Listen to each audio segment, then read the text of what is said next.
नमस्कार, मी शीतल किचनमध्ये तुमचं स्वागत करते। आज आपण अतिशय चांगला असा नदीमध्ये मिळणारा रोहू मासा आणि प्रॉन्स याची रेसिपी पाहणार आहोत। तर तुम्हाला माझी ही रेसिपी सगळ्यांना नक्कीच आवडेल। तर चला तर आपण पाहूया हे मासे फ्राय कसे करतात। हा रोहू मासा आहे आणि हा पावसाळ्यामध्ये इथे मिळतो।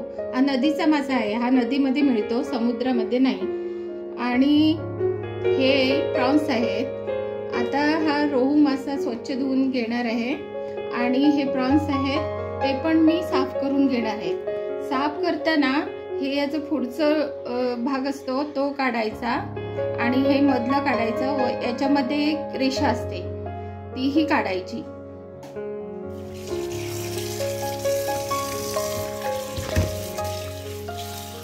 आता मासे 2 वेळा स्वच्छ धुवून चांगले झालेले आहेत आणि आता आपण त्याला मॅरिनेशन साठी मसाला वगैरे चांगला घालून घेऊया।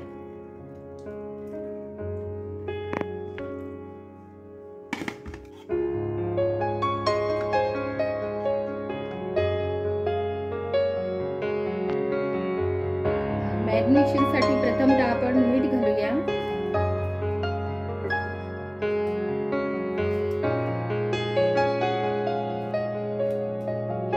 मीठ घातलेला आहे। नंतर हा कोकम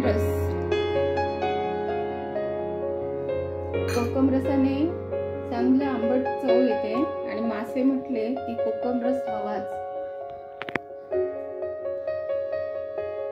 ही मी अर्धा चमचा हळद घालते, सॉरी 1 चमचा घातले।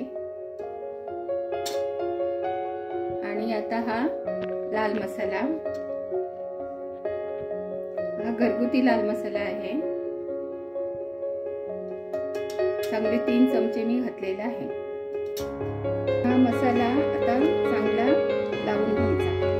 माशाने चांगला मसाला वगैरे सगळं मॅरिनेशन करून झालेलं आहे। आता हे मी फ्रीज मध्ये एका दिवसासाठी ठेवते।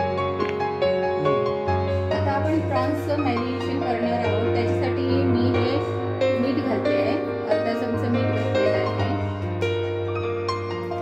आणि लाल मसाला आणि ही हळद,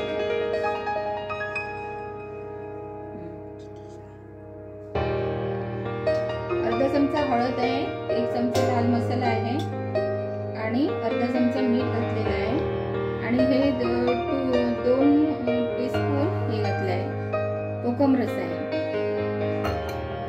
आणि आता असं मिक्स करून त्याला मसाला लावून हे आपण फ्रीज मध्ये ठेवून देऊया, त्यासाठी ठेवूया।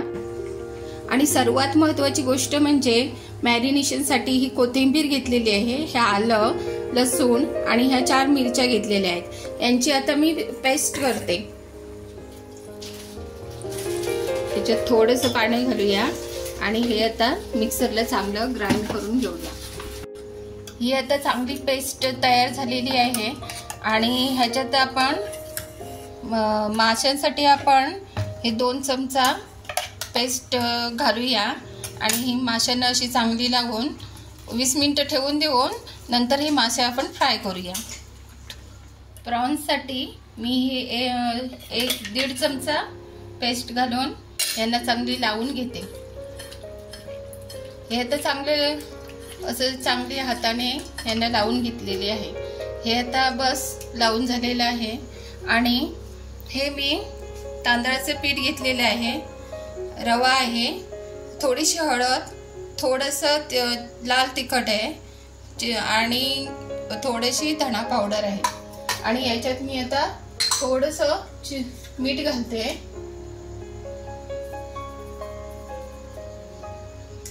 आणि आता आपण हे पूर्ण मिक्स करूया।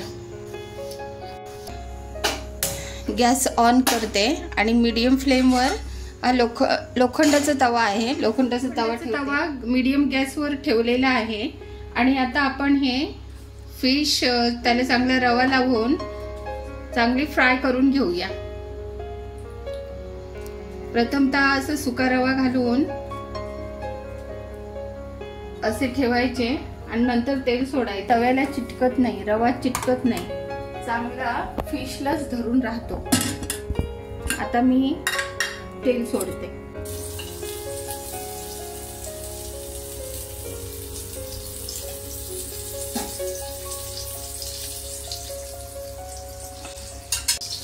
आता मी तेल घातलंय. आता फिश फ्राय होणार.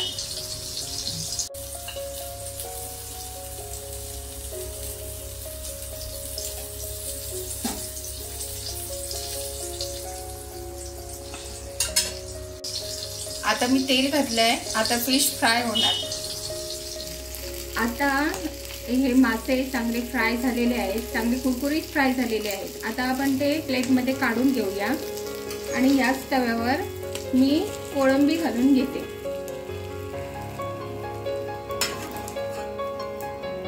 रवा आणि तांदळाचं मिश्रण आहे. याला आपण चांगला असा रवा घालून ही कोळंबी फ्राय करून घेऊया. कोळंबी चांगली रवा लावून घातलेली आहे. आता ही आपण तेल सोडूया. कोळंबी फ्राय व्हायला 10 मिनिटं लागतात. 10 सुद्धा नाही, 8 मिनिटं लागतात. 8 मिनिटात कोळंबी फ्राय होऊ नये. तर मित्रांनो, आपले हे प्रॉन्स, रवा प्रॉन्स आणि ही रोहू मच्छी फ्राय करून झालेली आहे. आता आपण ताट वाढायला घेऊया. मित्रांनो, रोहू मच्छी बरोबर भात, शेवग्याची डाळ, तिखट डाळ आणि ही कुरकुरीत फ्राय केलेली रोहू मच्छी अतिशय चांगला असा हा बेत ठरतो. आणि हे फ्राय केलेले रवा प्रॉन्स, असे हे परिपूर्ण माशाचं जेवण आज तयार आहे. तर तुम्हीही तुमच्या घरी हे रोहू फिश आणि ही कोळंबीची रेसिपी करून बघा.